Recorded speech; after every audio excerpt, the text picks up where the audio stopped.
Hi, David. Hey, Bob. How's it going? Can't complain. Let me introduce us. I'm Robert Wright, publisher of the Nonzero newsletter, and this is the Nonzero podcast. You are David Sachs, co-host of a podcast of your own, the All In podcast, also a noted Silicon Valley entrepreneur and venture capitalist. You started Yammer, which did very well. You were part of the storied PayPal mafia back in the day, along with people like Elon Musk and Peter Thiel. In fact, I think in the Times I recently saw you identified as still a close associate of Peter Thiel and Elon Musk. Now, one thing that I think distinguishes you from a lot of Silicon Valley figures is your interest in talking about foreign policy. I don't hear a lot of that from entrepreneurs and corporate people generally. And I suspect that your views distinguish you, in some cases, even from those few people in those communities who do speak about foreign policy. I'm thinking particularly about Ukraine. You have strongly felt views about Ukraine that you've expressed that I think it's safe to say are not entirely mainstream. Is that fair? Yeah. Although, I think they're mainstream within the community that's called realism and restraint. But since that community is sort of, an outlier to, the foreign policy establishment, then yes, I agree with your characterization. Yeah. Okay. So I want to talk about that, and we may get into other things, Silicon Valley related things of various kinds. But first of all, why don't you elaborate a little on what your views on Ukraine are? Well, I appreciate your work on the subject. I've read all of your blogs about it. Two in particular I thought were really important and helped shape my thinking. One was, I think it was in February when you talked about why the Biden administration did nothing to negotiate to avoid this catastrophe. I think that was, right on the money. I think this war was avoidable. I think it was, if not predictable, it was certainly predicted by many foreign policy scholars. I think that makes it preventable if you know something's going to happen. So, and I think it was easily preventable, actually. So, I appreciate your post on the subject. And then you had one going back to January, I think, that was fairly prescient in a way, laying out the history of the subject, talking about the series of actions that the United States has taken over the years that from the Russian point of view were provocative. That's not to say that, we quote unquote provoked the war, but we took actions that from their point of view were highly provocative, and use this term cognitive empathy, which I'm not sure I'd heard of that before, but I think the basic idea is seeing the world from the other guy's point of view, putting yourself in their shoes just for a second, which seems to me the basis of diplomacy. And we completely failed to do that. And I think as a result, we missed an opportunity to prevent this war. Well, as you might imagine, I agree with much of what you said. Yeah, I know. I think there's going to be a lot of violent agreement here. Cognitive empathy, you're right. It is just perspective taking. It's a very simple concept in principle. The word cognitive is used to modify empathy just to distinguish it from the kind of like feel your pain kind of empathy, because it's emphatically not meant to imply necessarily sympathizing with, say, Vladimir Putin, but just understanding his perspective, which in principle should make sense in any kind of game you're in. Non-zero sum, zero sum, friend, enemy, frenemy. But it's actually kind of hard to do, I think. And in any event, there seems to be a fair amount of resistance to it, in part because people think you do want to empathize and feel their pain and apologize for their actions. And that's not necessarily implied at all. I don't really see it as empathy per se. It's not about feelings. It's more about just understanding what they perceive as their vital interests, so that you can engage in a realistic negotiation. Yeah. I don't really care so much about their feelings, but I want to understand their point of view. And I think there were many people in the West who understood it prior to February 24th. Once the invasion happened, we all had to pretend like we didn't know about all the warnings that have been made about NATO expansion since the 1990s. I think, probably I think there's three big lies about this whole Ukraine war. Number one is that it has nothing to do with NATO expansion. And the word nothing, literally, Michael McFaul put that in all caps, that this war has nothing to do with NATO expansion. That's lie number one. I think lie number two is the idea that the U.S. supports a doctrine that any country is completely free to join whatever military alliance it wants to join. We do not believe in that doctrine. We've never espoused that doctrine. We do not practice that doctrine. I think we can drill into these things. And then the third thing is just that, this war was not preventable, that there was nothing we could have done to prevent it.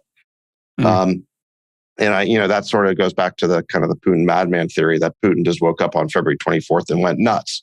And there's nothing we could have done because it was the crazy action of a madman. There was nothing we could have done to predict it or prevent it.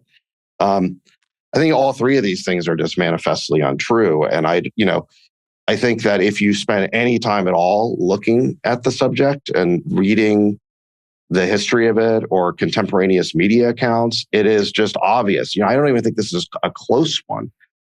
And so, it really brings up like a deeper level to the whole Ukraine issue. One is just sort of the policy and how did we get here?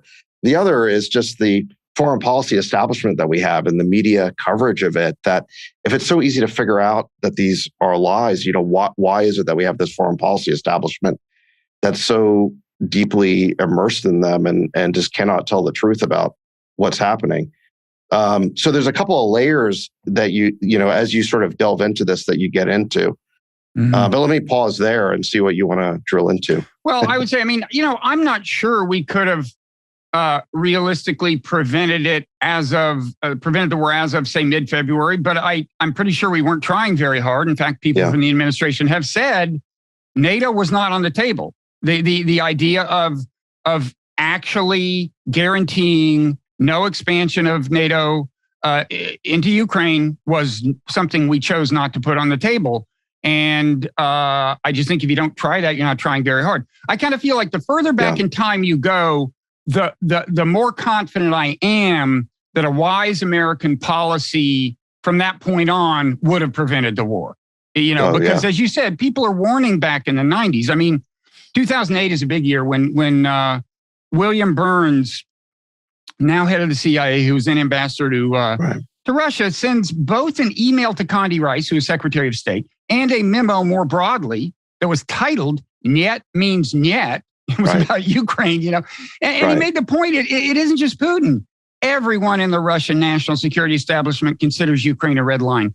Now, again... Right, well, let's go back to this. Okay, so let's start in the 1990s when the idea of NATO expansion starts, right? So you've got, folks like George Kennan warning about it. William Perry, who's Bill Clinton's defense secretary, almost resigns in protest over it.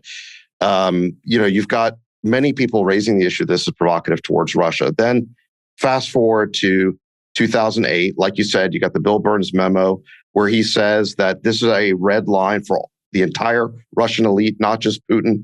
You have, Gorbachev was against it. He basically, there's a video you can watch on YouTube of him speaking before the U.S. Congress where he says you can't humiliate a country this way. Yeltsin was against it. So the whole Russian elite was against it. Bill Burns made that point. Kissinger made this point. There's a long litany. Robert Gates, Obama's defense secretary, made the point that trying to bring Ukraine into NATO was, quote, I'm quoting from memory here, truly overreaching and a failure to recognize Russia's own vital interests. So you have all these people warning about it, and then, of course, you have the Russians' own statements about this, going back to 2008, in which they clearly said this was a red line for them. And the U.S. just either treated all these statements as either crazy or a bluff. We just kind of ignored them altogether. And then, of course, once the war begins, we sort of memory hold all these warnings and just acted as if this war came out of nowhere and there was nothing we could have done to avoid it. Well, yeah. And I think one reason, let me pause and say, well, a couple of things. First of all, as soon as you say NATO mattered, people come up with quotes of Putin's that seem to say something else mattered. Well, first of all, a lot of things mattered, and people say a lot of things about their own motivations, depending on the circumstance. And I want to emphasize that in my mind, the NATO issue isn't just an issue of national security from Russia's point of view, although I think it is that. And certainly we would not permit the equivalent in our neighborhood of what NATO expansion represents to them. But I think there's also a big issue of just respect from their point of view. Mm-hmm. It just seems to them that, ever since the 90s, certainly since the early aughts, we've been kind of treating them with something like contempt.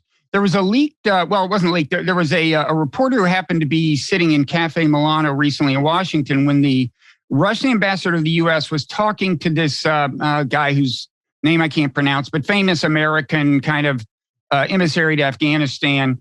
And so this reporter kind of surreptitiously recorded what was said. And the ambassador, the Russian ambassador, used the word respect 3 times in saying asking why can't you give us any respect? And I think, that's a big deal. And look, Putin famously has a chip on his shoulder, and it's like, you need to understand what the peculiarities are of the people you're dealing with. I mean, I think any country cares about respect, any leader cares. I suspect that Putin especially cares. And, being an autocrat, he identifies with Russia especially closely and sees disrespect toward Russia as disrespect toward him and so on. But I think just quickly, one more thing is that one reason our views are not more widely accepted is that a lot of the stuff I've just been saying will be taken as excusing the invasion or something. And I don't mean it that way. An invasion is an invasion. It's a violation of international law. But, if I can behave, if there's 2 ways I can behave toward my neighbor, one of them I know will lead him to break the law and one won't, I'll go with the second one. If it's if it's easy enough to do, he's still the one who should go to jail. But this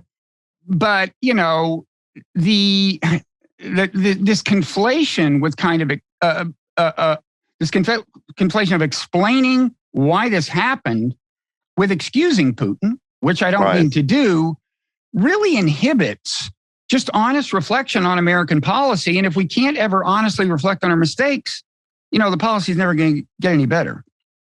I think that's right. I mean, I think there's a couple of reasons why we had to kind of memory hole all these warnings of what would happen if we crossed Russia's red line on this. I think one of them, like you said, is there's a legitimate reason and kind of an illegitimate reason. The legitimate reason is we don't want to be seen as justifying or providing an excuse or rationale for his behavior, which is immoral, it's illegal, criminal, it's brutal. He's a thug. I mean, you can kind of go down the list. So I think that's the legitimate reason. But I also think there's another reason why we have to kind of pretend like we didn't know what was going to happen. And that is because of the sheer diplomatic incompetence of the administration.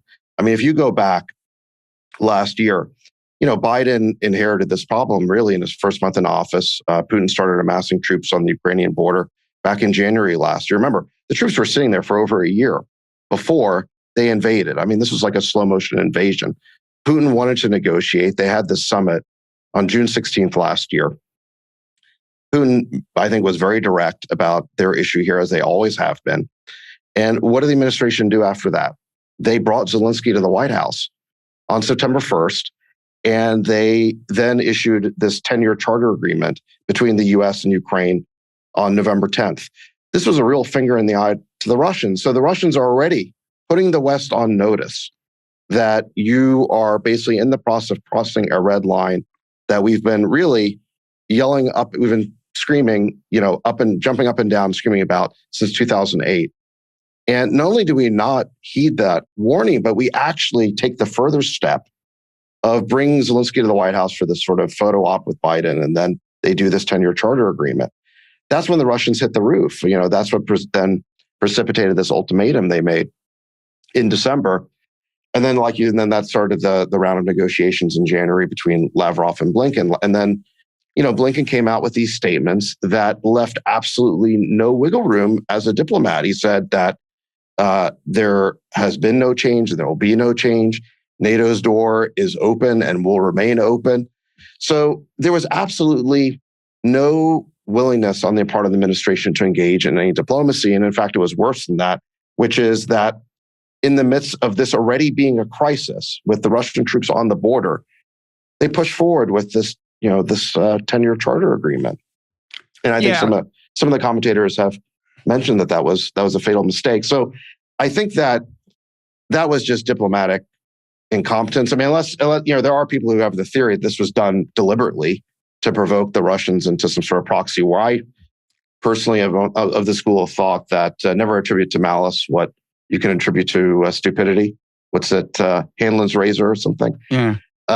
So, I mean, I tend to think this was just incompetence on the part of the administration. And so now, we have to kind of pretend that any notice that we had that this might be the result, we have to kind of pretend like we didn't know that.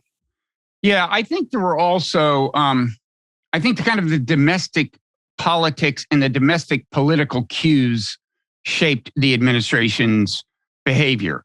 I mean, when they were, before the invasion, when we were getting the allies together and we were telling them how severe the sanctions were going to be, and there was unity, they were getting standing ovations from the foreign policy community. And I remember thinking, but that's all sticks. Sticks are valuable. Threats can be very valuable, but do we have an off ramp? Are we offering him a way out that is likely to seem appealing to him? And we never did, but Blinken kept getting standing ovations. And, foreign policy is funny because most Americans by and large don't care about it unless Americans are coming home in body bags. And so you get, the influence on policy comes from kind of very, specific narrow interest lobbies and kind of just the blob, the foreign policy community, the talking heads on MSNBC, CNN, and so on. And I think all of that was pushing Blinken in that direction. I don't know. Wasn't he part of the same sort of cabal that was involved back when Biden was vice president and had Ukraine in his portfolio back in 2014? I mean, it's the same group of folks.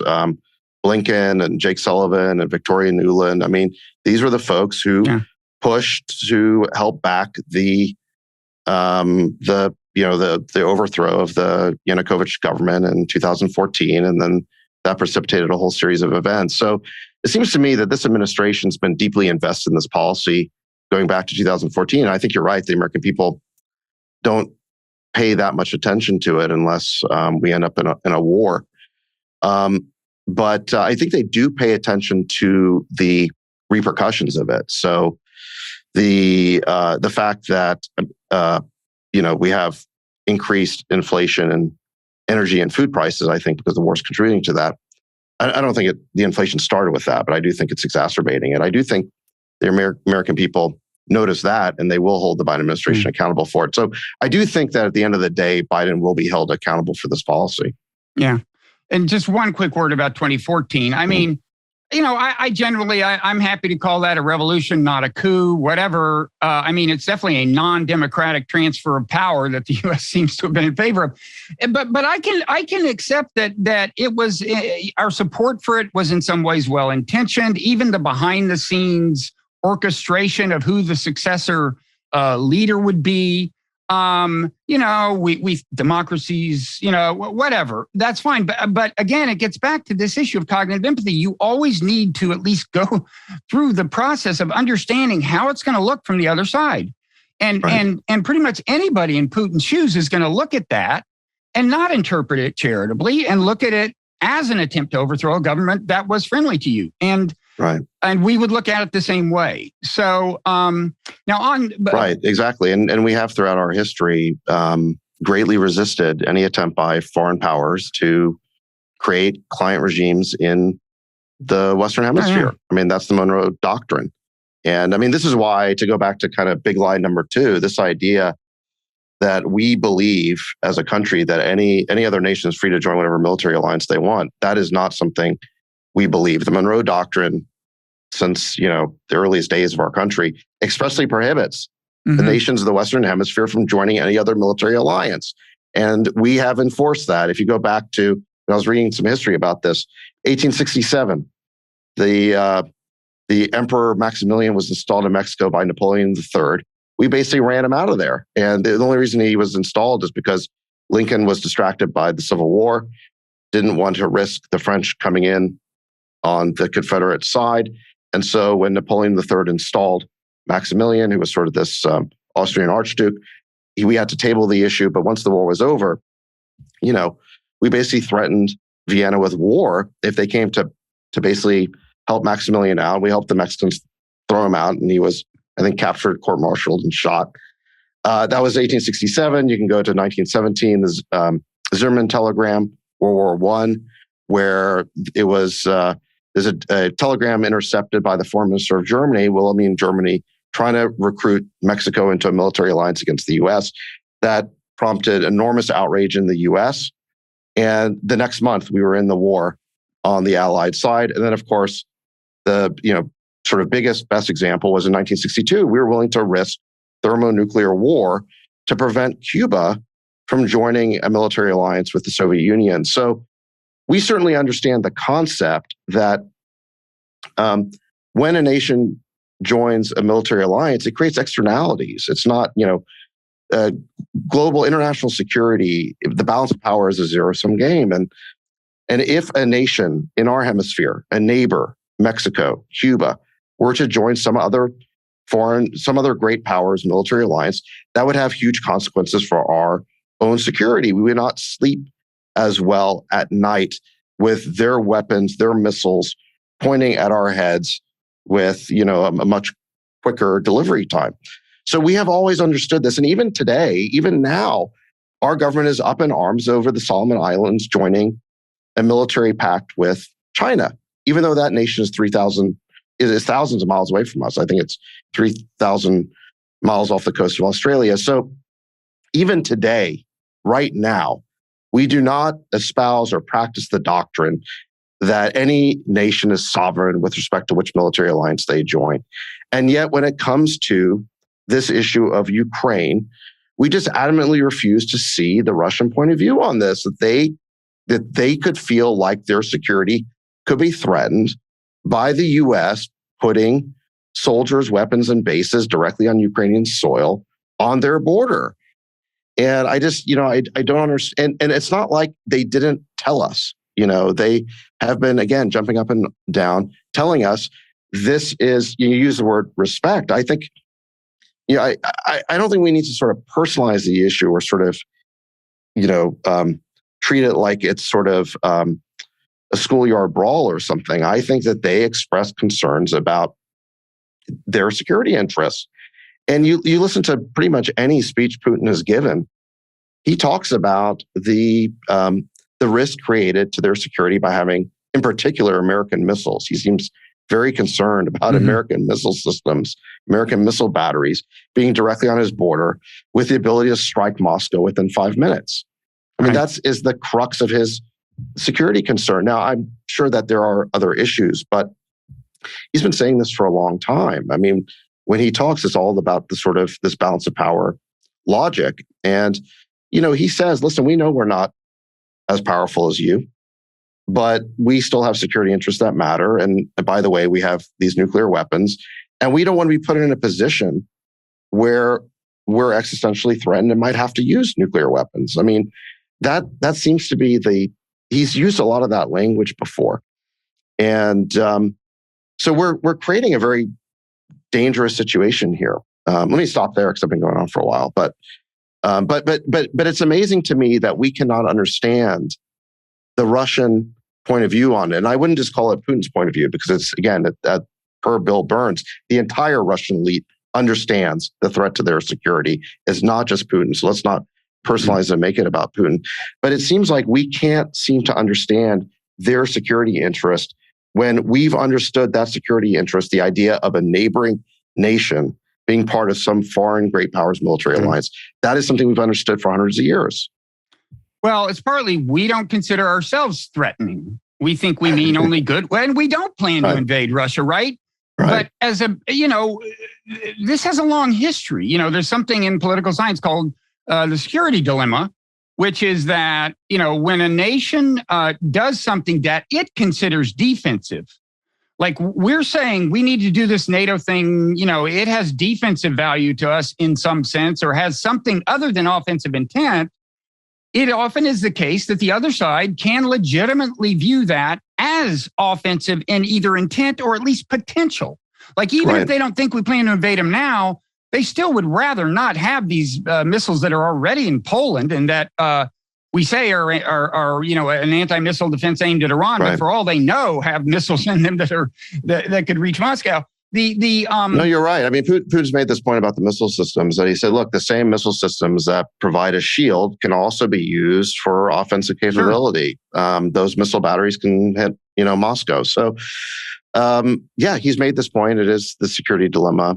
And this started World War I, some would argue. The very asymmetry of perceptions. Everybody thought what they were doing was defensive, but it was perceived as offensive by the other side. And that's what led to the escalation. Sorry, go ahead. Right. No, you're right. And I mean, one of the, paradoxes is that the same people who insist that, look, what we're doing is purely defensive. We have no offensive intentions here. That is just wrong. How could he think that way? In the very next breath, they're talking about regime change in Moscow. Right. It's like, wait, what? And so, this idea that the Russians can't be threatened. Listen, even if we had never breathed a word about regime change, the security dilemma would dictate that they're going to be paranoid. And, Russia does have a strain of paranoia in their thinking going back historically. So even if we had never said a word about regime change, but we, our policy elite here has talked about regime change openly many times. Well, the president, in a closing flourish of a speech, as we all know, said Putin, basically has to go. Right. And then after saying that, they're like, well, why are you being so paranoid about our intentions? Well, we're stating our intentions. We want regime change. It may not be our official policy, but we've had to walk back that it's not our official policy. So let me ask you, what is your kind of main motivating concern? In other words, what is it about the consequences of this kind of policy, or maybe this particular manifestation of the policy, that worries you the most, that leads you to speak out, even though it's like really not part of your job description, and I assume gets you in a certain amount of trouble? Yeah. It's a good question. I think that, I think it's a hugely important issue in a bunch of different ways. One is, just looking at it economically, which isn't necessarily the most important way, but it's really important. I think this war is creating a huge overhang on the economy, and I'm not sure we're going to get out of the current economic mess that we're in without having some sort of successful resolution of this war. And when you have the foreign policy establishment basically saying that there is no compromise possible here, then I don't know how you're going to get out of it, So that's a big piece of it, is even if I only cared about the economy as an investor, I would still have an interest in speaking out about this. But the other piece of it is just that, it's just a very dangerous situation for American security. And now we're not talking as much about the risk of nuclear escalation right now for the simple reason that Russia is doing much better through conventional arms. They basically now won this Donbass region. But a couple of months ago, we were talking about the real risk of a nuclear escalation. And that is a paradox of this war, is that to the extent the Russians can't protect what they see as their vital interests, that they see as existential through conventional means, there is the additional risk that they might escalate to some sort of nuclear response. And so we're kind of caught in this conundrum where it's kind of a lose-lose type of situation. So I'm not now as concerned about the nuclear escalation scenario as I was, say, a couple of months ago, but it's still out there. And to the extent that we dislodge the Russians from the Donbass through, I guess, the 40 billion that we've appropriated, that I guess is on its way to the Ukrainians, if they dislodge the Russians from the Donbass, then I think we could be back to that situation. And keep in mind, the Ukrainians, they're not merely trying to get back to the February 2022 borders. They're trying to get back to the February 2014 borders. They believe that Crimea is theirs. They want to take that back. Right. So, if they're successful at that, I mean, I don't necessarily think they will be, but let's just contemplate for a second. If they were successful at that, you're talking about the Russians losing the home of their Black Sea fleet. I just, would they see that as an existential threat? I would think so. And, those are the types of scenarios where you could, see nuclear escalation. So I just, I can't imagine a more important issue than that to be speaking out about. And look, I wouldn't speak out about it if I thought that there were enough other people doing it. But it's just amazing to me how there is this absolute consensus, among the foreign policy establishment, among the major media. There's very little difference between, MSNBC and Fox News on this issue, with maybe with the exception of Tucker Carlson. But the media is pretty much singing from the same hymnal as the foreign policy establishment. So, I do think it creates a need for people to speak out. And one of the amazing things about about this sort of consensus, that this sort of artificial consensus that we have, is that the track record of the people who have argued for this Ukraine policy is so bad. It's just so bad. I mean, in my business, in the investment business, the most important thing is track record, right? That's the first thing that people are going to look at in deciding whether they should listen to you or invest with you is, what is your track record? What is the track record of the people who are pushing for this Ukraine policy? I mean, they're like 0 for 7 in post-Cold War wars. I mean, so you don't think Iraq, Libya, and Syria worked out optimally? What, exactly. What more would you want? And any, Exactly. So their track record is so bad. And then, of course, the people who got all these wars right, like John Mearsheimer, they're like demonized. They're like a pariah. And that's something I just can't understand is, Mearsheimer was right about Iraq. He was right about Afghanistan. He was right about, you name it. I mean, every single one of these conflicts, all of our Middle East interventions, he was right about the failure of constructive engagement, that policy towards China. He was right about what would happen in Ukraine back in 2014. So you would think, if this guy was in the investment business, he would be treated as like a Warren Buffett. He has predicted everything correctly, but but how is he treated in the foreign policy establishment again as some sort of pariah? Like they'll nitpick some little detail he got wrong when he got the gist of it right. And so this is what concerns me as well, is just that the foreign policy elite is just such a closed community of people who keep getting these decisions wrong. And, even if Ukraine works out okay, even if we somehow, reach some sort of acceptable diplomatic exit, I still think we have this problem of a foreign policy elite that keeps getting everything wrong. And that is just disastrous for American security. No, I agree. And it's distressing from my point of view. And with Mearsheimer, leave aside the investor metaphor. He's a social scientist. One thing that almost never happens in the social sciences is that someone has a hypothesis that's testable in the real world. It's an actual prediction about the future. And he keeps getting it right. And they say, well, this is too much. We're going to ostracize you. Right. And this is the thing that I look at is, when I see somebody making predictions, like you said, was it Karl Popper said that's the value of a theory, is whether it's testable or not. And so his theory keeps getting tested, more or less keeps getting proven correct. So that's what I look for is, when I look at that, I'm like, okay, this guy has a mental model of the world that works. It makes sense. So why isn't it being more widely adopted? And the reasons I think are, it's some combination of ideological or special interests. I think the policy establishment likes having this full employment program of having clients all over the world. That's, I guess, Steve Walt's theory, sometime collaborator of Mearsheimer. So, it's the thinking is very entrenched, and that's as concerning to me as what, the specifics of what's happening in Ukraine. Yeah. Let me ask you about the lay of the land in Silicon Valley. As I said early on, I suspect you don't feel like you have a lot of company in Silicon Valley. Maybe I'm wrong. Maybe you feel there are a lot of people who disagree with you and aren't speaking out. You would know better than I. Do you feel there are many kindred spirits out there?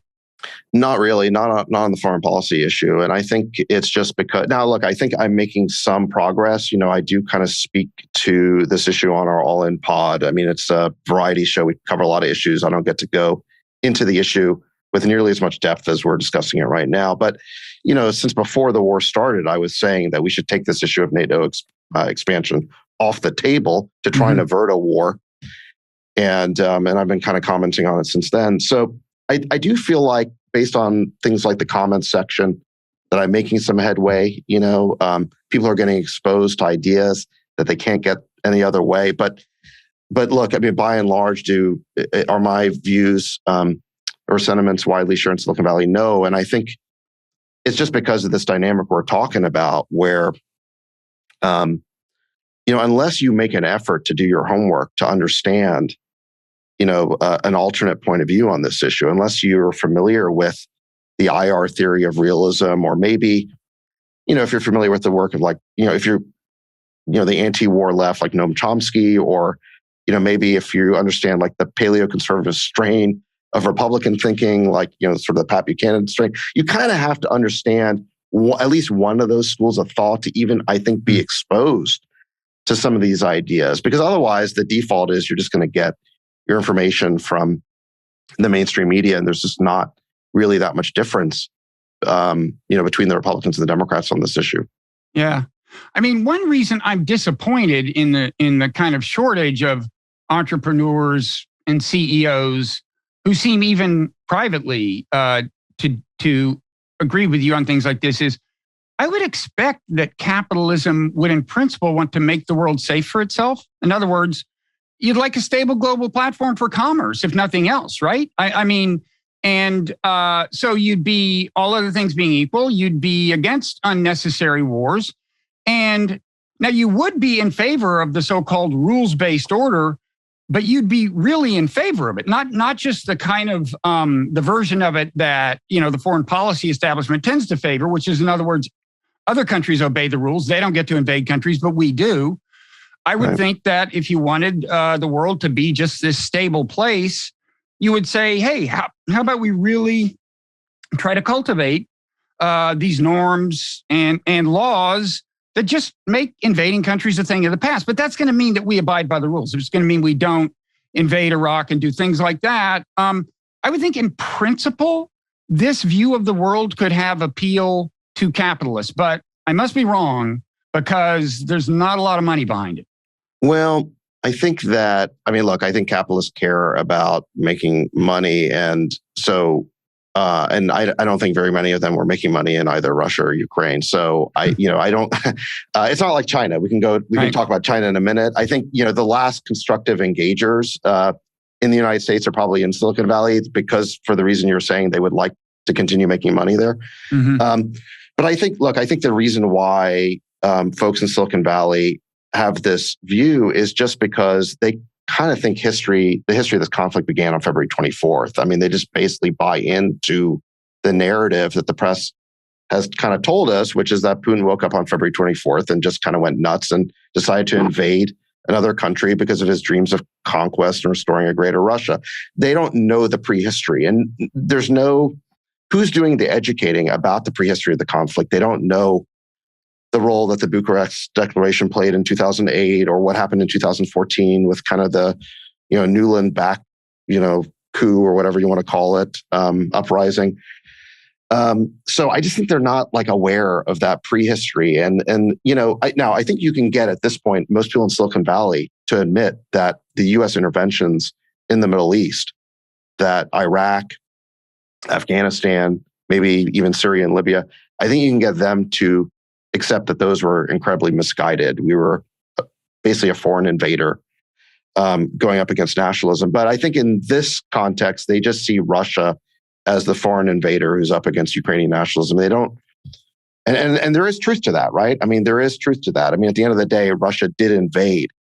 And so I think that's kind of where it begins and ends for most people.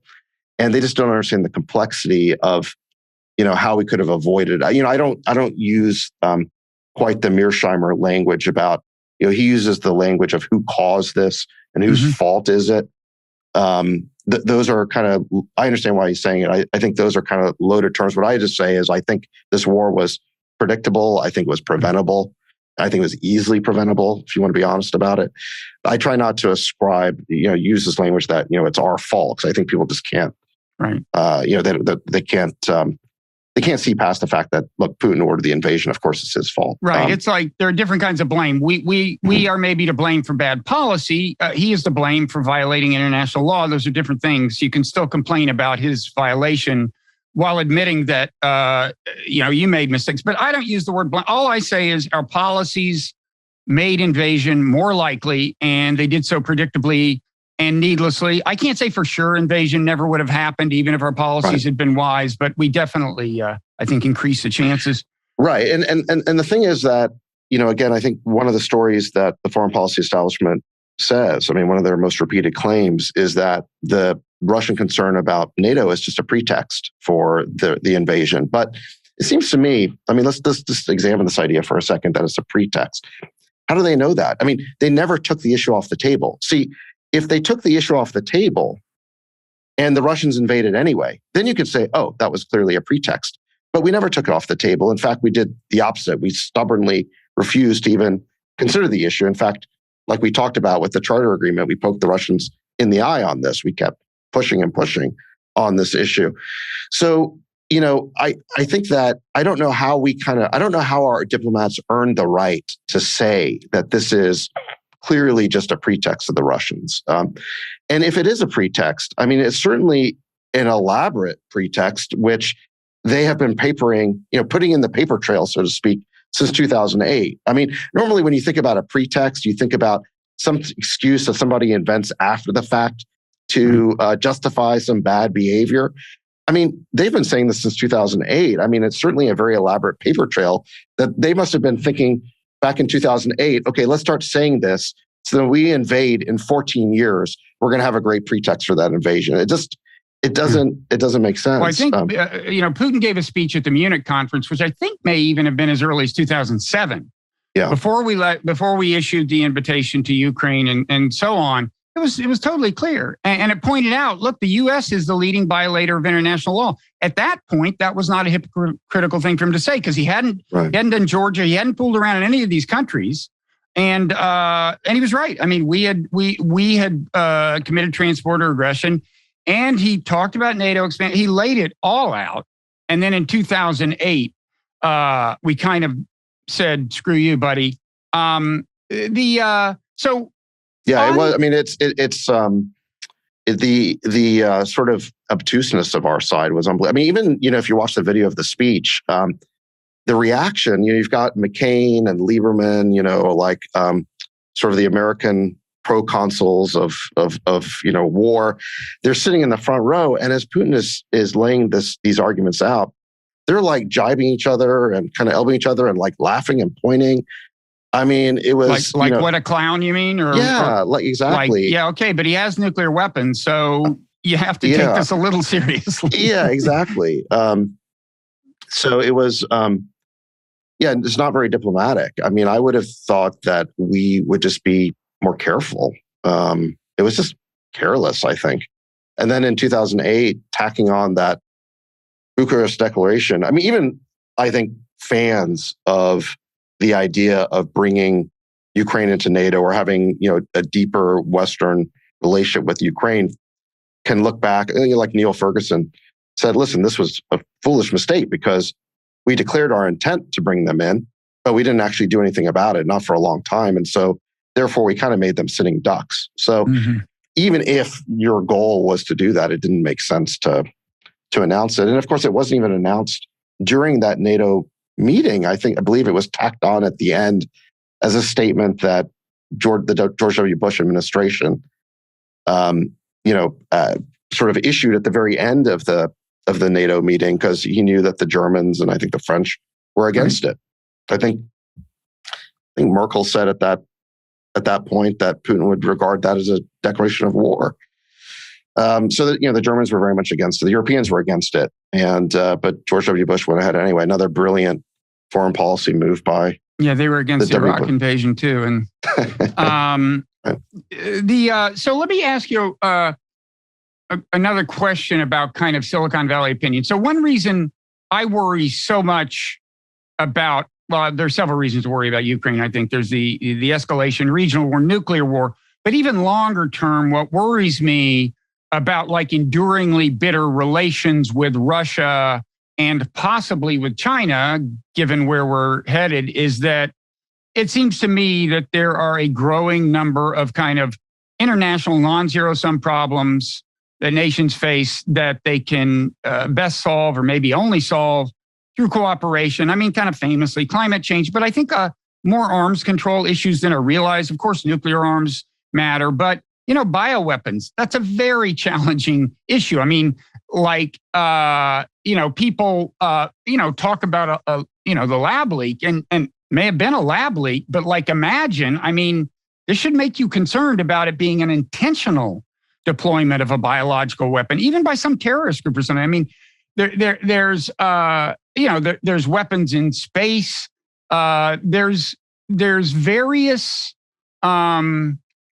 challenges. I mean, like cyber war. There are a lot of things where life would be easier if there were norms, if not laws, and in some cases laws, maybe international laws. I mean, that allowed nations to feel more secure that other nations weren't doing these horrible things and you didn't have to worry about them.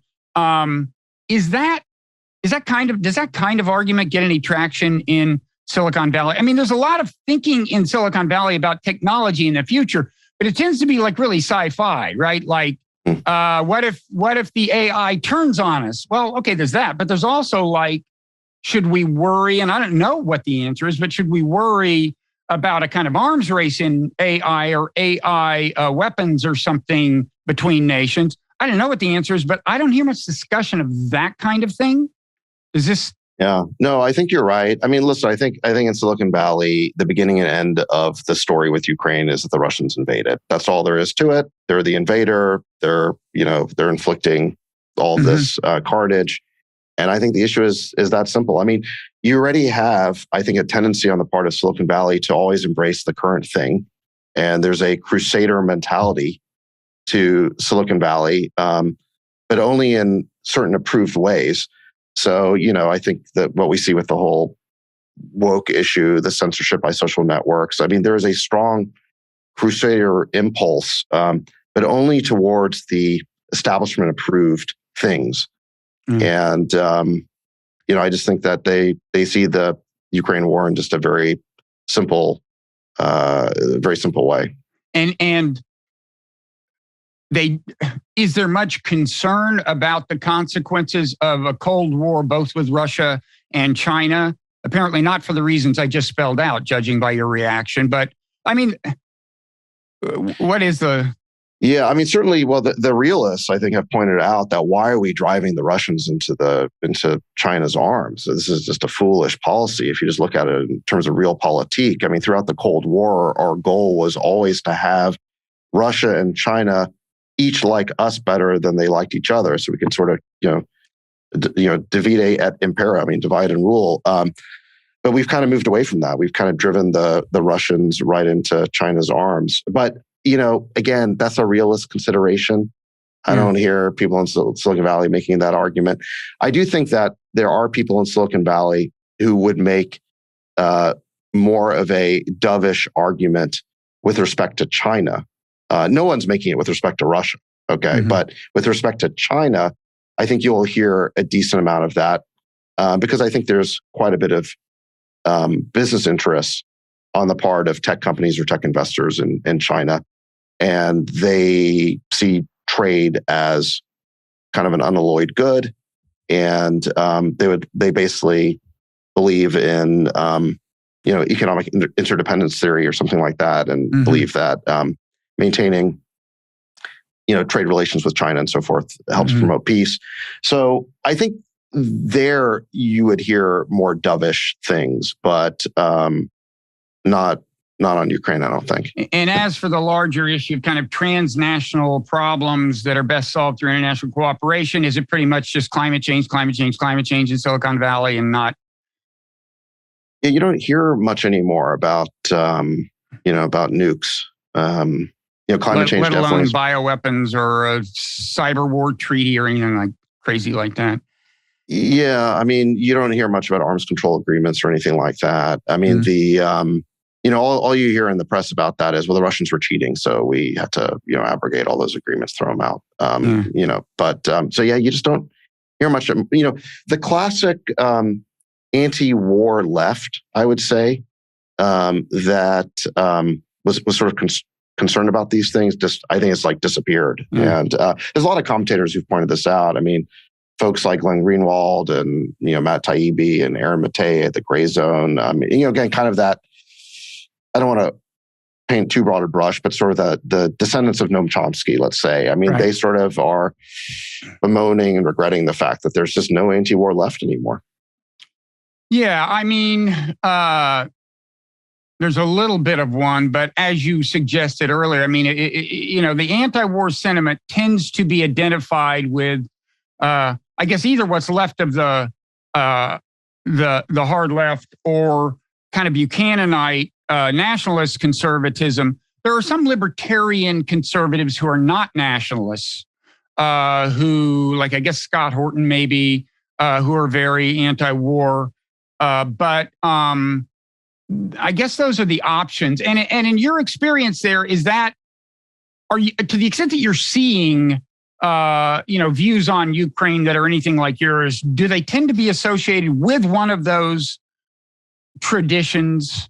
I mean, I know those traditions aren't that robust in Silicon Valley to begin with. Now, Peter Thiel, whom we mentioned, who is associated with the kind of nationalist conservative by virtue of his stuff with Trump, but I don't think anybody in Silicon Valley has read Pat Buchanan. I just, so it's, I don't, now I do think that because the tech community is very international, it is internationally diverse. I do think that, and maybe this is where I get the positive comments in the message boards, is that internationally, I think there's a lot of acceptance of my views. And so, India, and there's a lot of Indians in the tech community. I think they understand this.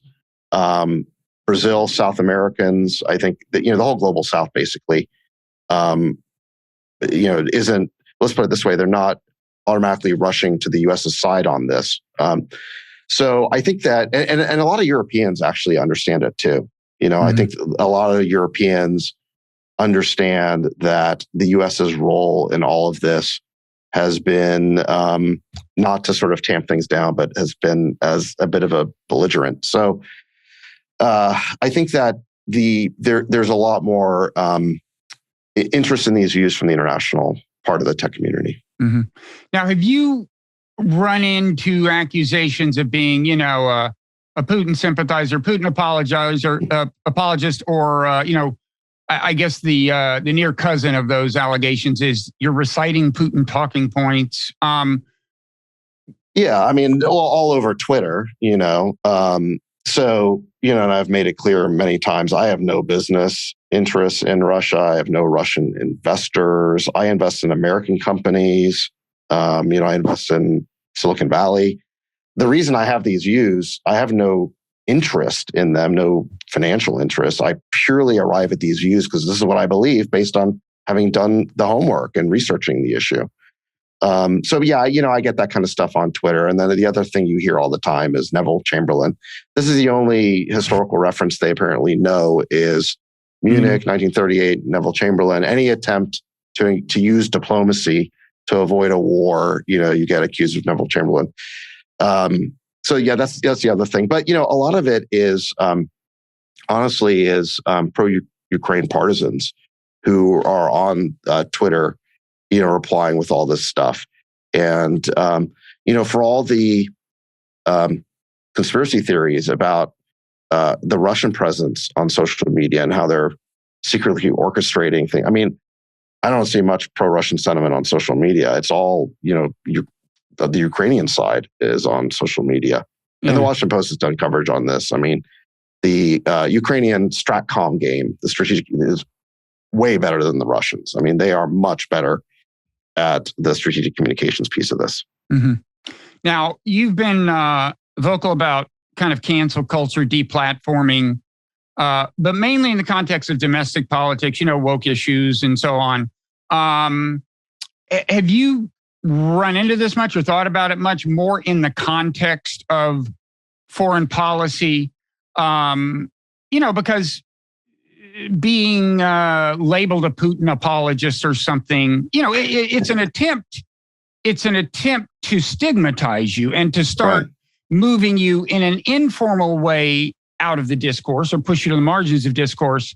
Have you seen examples of actual, people being deplatformed? I mean, I know, I like Consortium News, a left-wing anti-war, among other things, anti-war site, I think was deplatformed by your alma mater, PayPal or something, recently. I don't know whether that was over foreign policy per se, but this kind of thing does kind of happen. Have you been keeping track of that?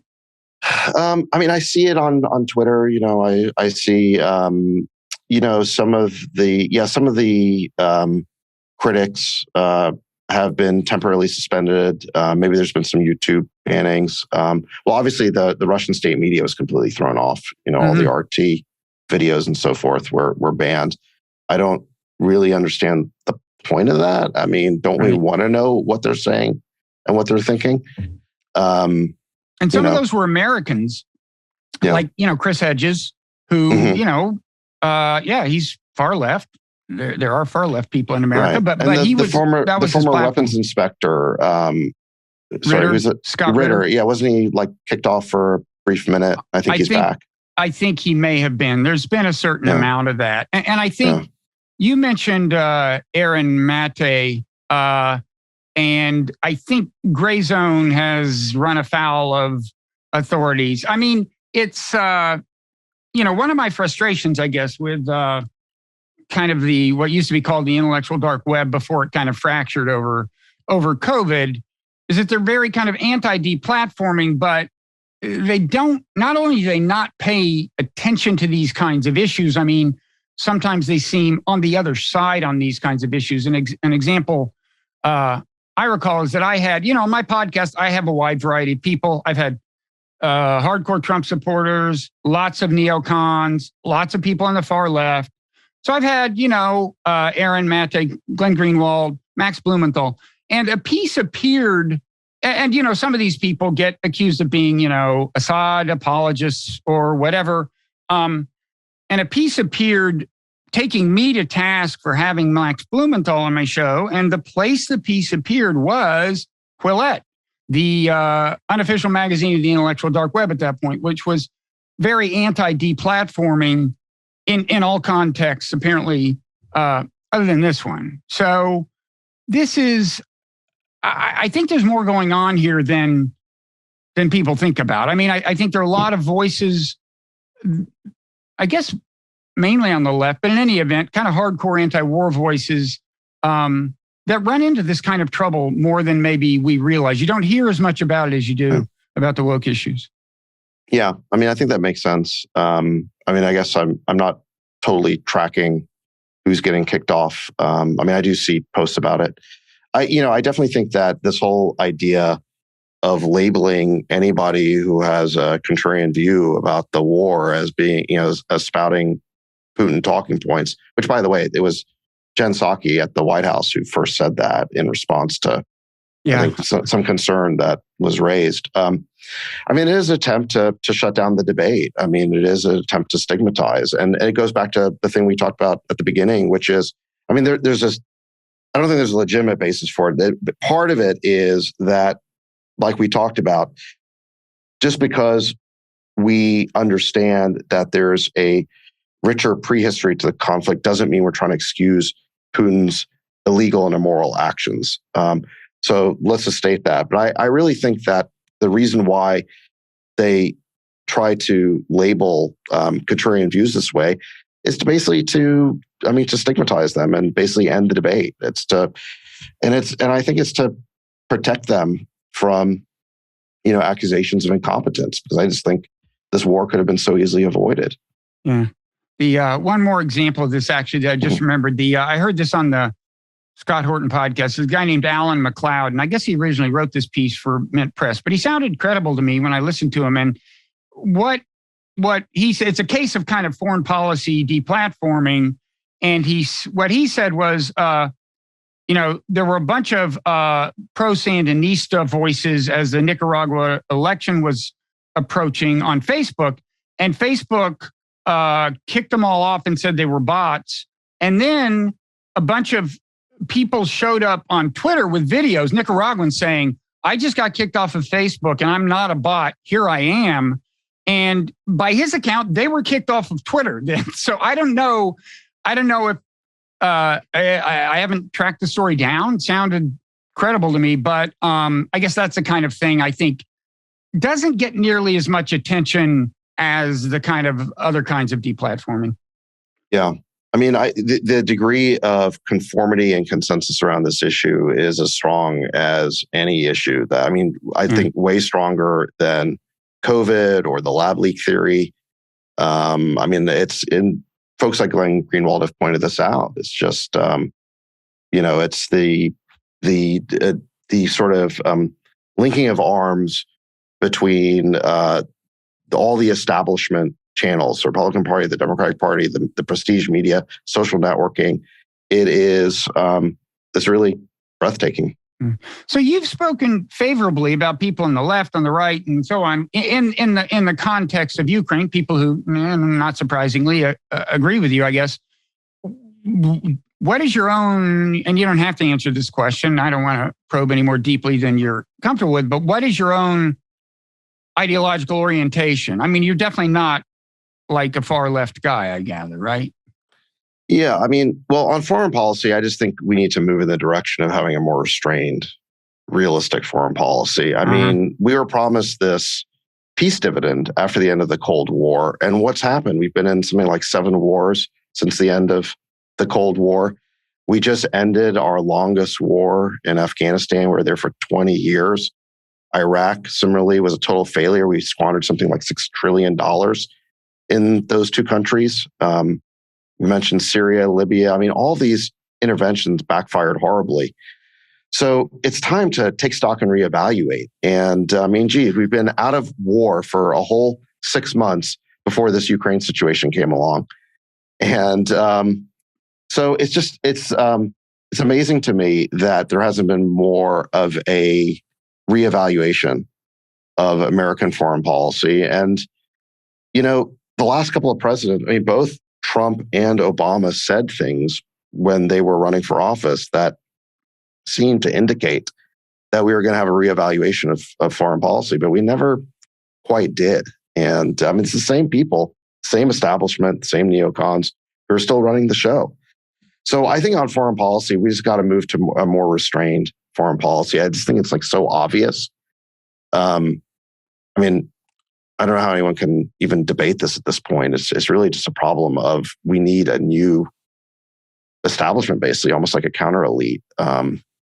So that's my view on foreign policy. I think on domestic policy, the whole thing's gotten shaken up so much because so many of the views that I hold used to be considered liberal views, and now they're kind of conservative. What's an example of that? Well, like free speech. I've always been a free speech advocate. I'm against censorship. I've spoken out against these social networks engaging in censorship. I've spoken out against the power of these tech monopolies. I think that they should be constrained. So these used to be liberal views, but now they're considered conservative views, I guess. So, I still believe in the free enterprise system. So economically, I guess that makes me a conservative. Don't believe in socialism, obviously, as my profession probably indicate. I have a mix of views, I guess you could say. And, until 5 minutes ago, I think my views would have been considered pretty centrist, but now I think they're somehow considered, radical, far right or something. Yeah, radical. Well, if you mean on Ukraine, they're far right or far left. That's where people agree with you, right? Yeah. And back to Ukraine. So I guess you would say, is the big policy disagreement between you and the mainstream kind of like what we should be willing to do now to bring the war to an end? Yeah, I mean, I think that I think the deal that we could have had a year ago is the deal that we're probably going to end up with. It's just the Russians are going to impose it by force. And what that deal basically looks like, I mean, there's always been three pieces to this, and I think this has been well understood. Prong number one is that Ukraine is going to remain a neutral country. It's going to be sort of a buffer state. It's not going to be brought into the Western military alliance, into NATO. So that's prong number one. Prong number two is some resolution of this of the civil war that's been raging in the Donbass. You've got these Russian speakers, these ethnic Russians, who've been in a war against sort of the Ukrainian far right. And, they were promised some sort of autonomy under the Minsk Accords that was never delivered on. And so now Russia, I think, will probably end up creating a protectorate there, or some sort of semi-autonomous state. And then the third piece of it is Crimea. I mean, I think that is a fait accompli. Again, Crimea is mainly a Russian area. The principle there does not have to be appeasement. The principle can be self-determination. I think the vast majority of people living in Crimea want to be part of Russia. So I think that, recognizing the Russian annexation of Crimea that happened in 2014, that's already a fait accompli. That's the third piece of it. So this is the deal that was on the table last year. I think it was still on the table at the beginning of the war. And, our State Department had no interest in pursuing it. It was really bizarre to watch. You had Macron and Naftali Bennett and Erdogan. They were all there as, assuming this peacemaker role, because our State Department had no interest in pursuing that kind of deal. And I think it's the deal that we're probably going to end up with at some point in the future, imposed by force. Unless our efforts to arm the Ukrainians to dislodge the Russians from the eastern part of the country succeed. Which could itself lead to catastrophe. Which then again puts us back in the nuclear escalation bucket. So, that to me is what we're headed towards, is the same deal we could have had a year ago, but worse, and the whole country is destroyed in the process. And I think that's the tragic thing. And I do think that historians who look back on this, will take our point of view. I mean, as you pointed out, I think in that piece that you wrote, why didn't we use diplomacy? The one back in, I think, February. Mm-hmm. I think you said, like, if someone came from Mars and looked at this, or let's say a historian looks at this years from now, they're going to be like, wait a second, this was the key Russian concern. This was their key Russian demand. And no one seriously tried to use diplomacy to resolve it. I mean, it's just, it's bizarre. What worries me is that we're not, I think, unless we do push the Russians out, which could lead to catastrophe, I don't think we'll end up with anything nearly as good as what we could have had through diplomacy. I mean, through diplomacy, sure. I think we could have had, and I admit it would have been it might have been a little bit of a push domestically for Biden to overcome the resistance of the Blob, but he is the president. And I think if he had said, okay, they're not going to be in NATO, it's effectively a neutral country, and we will abide by the Minsk Accords, which means giving this autonomy within Ukraine to these two provinces in the Donbass, I think that probably would have done it. And that is going to be so much better, I think, than what we wind up. Because what we're going to wind up with probably is rewarding Russian aggression. I mean, they're going to wind up in control of Ukrainian territory, beyond Crimea, which is a 2014 issue. That's something I regret deeply. I'm a big evangelizer for international law, and so I hate to see it happen. But I think through a failure of diplomacy, we've made it hard to wind up with a situation better than that. No, I think that's right. I think that's right. I mean, I think we end up with a much worse deal. The eastern part of the country probably gets severed. Well, first of all, we're never going to recognize it. So we'll probably end up with some sort of frozen conflict in which we kind of have this de facto situation where the eastern part of the country either, I don't know if it gets absorbed into Russia or just becomes some sort of protectorate, but basically it gets, it'll be severed from Ukraine. It'll be severed. Yeah, exactly. Certain. Whereas, like you said before, under the Minsk Accords, if the Ukrainians had implemented that, those territories, Donetsk and Luhansk still would have been part of Ukraine. They just would have had a little bit more local autonomy for the Russian speakers there. And of course, the whole country's been destroyed in the process. The economy's been destroyed. So it's a much worse outcome for everyone. So, and by the way, I think it's going to tank Biden's presidency as well. This is another part of the whole thing is that, like we talked about, I don't think the inflation started with Ukraine. It started last summer, but there's no question that the fuel, the energy and food inflation is exacerbated by the war in Ukraine. We still haven't even necessarily gotten to the winter yet. So we don't know what's going to happen once Europeans need to heat their homes and we get this famine that's been long awaited. So the repercussions are still in the process of happening and are probably going to keep getting worse, not better. Biden made this decision in the first few months of his presidency to basically have this policy. Jeffrey Sachs, the international economist, one of the things he mentioned is that Biden polled his cabinet very early on and asked, should we negotiate with the Russians? Should we use diplomacy to resolve this Ukraine situation? Of course, every member of the cabinet told the boss what he wanted to hear, which is no, we can never, compromise, appease. Yes, exactly. And so that was it. And that's why I think, Blinken was given his marching orders, and that's why he was making these, very dogmatic, uncompromising statements. And that was pretty much the end of it. And I don't even think Biden realized that was pretty much tanking his presidency, because it did contribute to this inflation problem. And of course, there was no grand strategy. I mean, even if your goal here was to take this tough on Russia, tough on Putin position, you'd want to prepare it by creating an energy glut. You'd want to create the conditions to reduce Putin's leverage. And what did Biden do? He canceled our energy independence first day in office, made it hard to drill, so there was that. Then he basically treated the Saudis as pariahs. That was his goal. Now he has to go hat in hand to the Saudis to go beg for forgiveness to try and get them to produce more oil. I mean, these policies are just contradictory. I mean, if you knew you were going to pursue a tough on Russia policy, you'd want to maximize domestic energy production. And the last thing you'd want to do is alienate the Saudis. So they didn't even prepare. There was no coherence to their larger strategy. It's almost like the Blob was just on autopilot. And I think the result of it is... That's what the Blob does. That's what the Blob does. And I think the result is this is going to wreck Biden's presidency.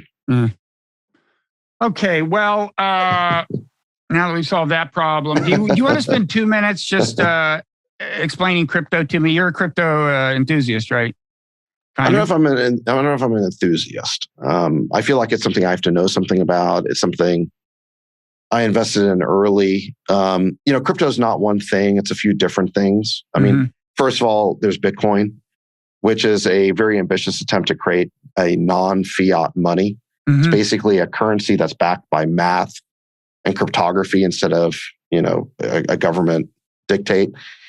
And so the beauty of it is that it can't be debased. We know how many Bitcoin there are. There's always going to be 21 million. There can't be, if the technology works, and there's never a Bitcoin that sort of gets counterfeited, so to speak, then we know how many Bitcoin there are. So that's the appeal of that. It's sort of like sci-fi money in a way. So that's one piece of it. Then there's the blockchain was kind of the critical enabling technology of Bitcoin, and so then the idea emerged, maybe we can run other applications on the blockchain. And so that's where you get like Ethereum and, these smart contract platforms. And there's various Ethereum competitors out there. And then you've got the applications themselves that can run on these blockchains. And I think we're still in the process of figuring out what all those use cases, what all those applications may be. And there's been a lot of speculation, obviously. And now the souffle has kind of, the bubble has come out of the balloon. And we're still, I think, kind of waiting to see what the real world applications of this thing are going to be. And to go back to your point about me being an enthusiast, it was something that I was quite enthusiastic about Bitcoin, early in the 2010s. I think I first bought Bitcoin in 2011, something like that. But the last few years, I have been concerned that the price action of crypto has sort of been decoupled from the level of progress in the space as measured by real customers, real applications, real use cases, the things, that I look at when I'm investing in B2B software, for example. And so I haven't really been investing much in crypto for the last few years. Okay. Well, it sounds like if I'm ever going to fully understand this, we'll have to have a second conversation. So it is a rabbit hole, and there are people who understand it much better than I do. In fact, we made the decision a few years ago that, crypto is becoming such a rabbit hole that it's the kind of thing where if you're going to invest in crypto, you kind of need to do it full time. Mm-hmm. And we made the decision, okay, that's not what we're going to do. I basically invest in B2B software, SaaS, software as a service. Uh-huh. It's kind of boring by comparison. But yeah, I could definitely recommend some folks for you to talk to who, can go very deep down the rabbit hole with you on crypto. Okay. I may take advantage of that offer. Meanwhile, thanks for taking the time. So people can find you on the All In podcast. And what's your Twitter handle? Just David Sachs. Okay. Simple enough. SACTS. Yes. And then I also have a platform that I was a co-founder and investor in called Call In, which is basically it's a social audio platform where you create a room, but the room is part of a pod. So you can spin up a pod very, very easily. Huh. And some of the folks we've been talking about have shows on Call In, Glenn Greenwald, Matt Taibbi, Aaron Matei, Michael Tracy, Brianna Joy Gray. There's a number of other folks who a lot of lefties you're hanging out with, man. That's what I mean. I think there's a hidden side of you that you yourself have not explored. Maybe we can put you in touch with your inner lefty. Yeah. Okay, so that's called what? Call In? It's called Call In. Yep. Yeah. Okay. So it's sort of like it comes from the idea of a call-in show. So listeners can join the caller queue and ask the host a question, and it's like Rush Limbaugh, Larry King, or something like that. Well, maybe I should check it out. Well, thank you, and we'll keep working on the Blob and see if we can make any progress, and maybe checking down the road. Thanks a lot, David. So. Yeah, thank you.